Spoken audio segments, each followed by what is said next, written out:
Alors, mon nom est Marie-Hélène Benoît-Otis. Je suis professeure en musicologie à la Faculté de musique depuis janvier 2013. Pour moi, enseigner, c'est créer des passions, c'est susciter des passions. Pour moi, enseigner, c'est faire en sorte que des étoiles s'allument dans les yeux de mes étudiants. C'est vraiment ça mon objectif. Et un cours dans lequel j'ai pas vu ça, je vais sortir de là très, très déçue.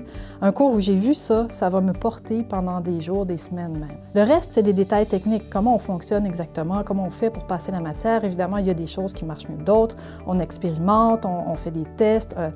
On consulte, moi c'est ma méthode, je consulte énormément les étudiants. Si j'hésite entre deux façons de fonctionner, je vais leur demander très ouvertement, est-ce que vous voulez qu'on utilise telle méthode ou telle autre?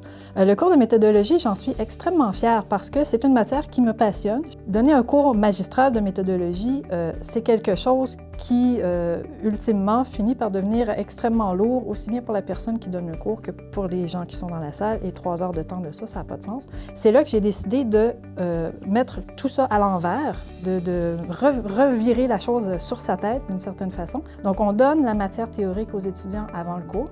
On leur laisse le temps d'assimiler tout ça. Ça peut être fait de différentes façons. Moi, ce que j'ai fait, c'est que j'ai écrit un manuel spécialement pour ce cours-là, avec la collaboration extrêmement précieuse de Marie-Pierre Leduc, qui est la chargée de cours, qui donne le cours avec moi. Donc, on s'est mis ensemble et on a monté de toutes pièces un manuel qui est basé sur des méthodes de travail que j'ai développées moi-même au fil des années. À partir du moment où j'ai instauré ce système-là, où toute la matière est disponible par écrit avant le cours et on fait que des activités en classe, que des exercices, des discussions.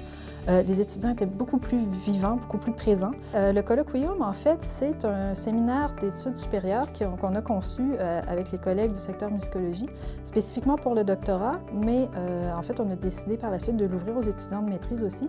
Ce que c'est, en fait, c'est un espace de discussion pour les travaux de recherche en cours. Et ça a des effets extraordinaires, comme par exemple l'hiver dernier, j'ai 2 étudiantes qui ont eu respectivement le premier et le deuxième prix à un concours de conférence à l'extérieur de l'université, après avoir peaufiné leur texte dans le cadre du colloquium.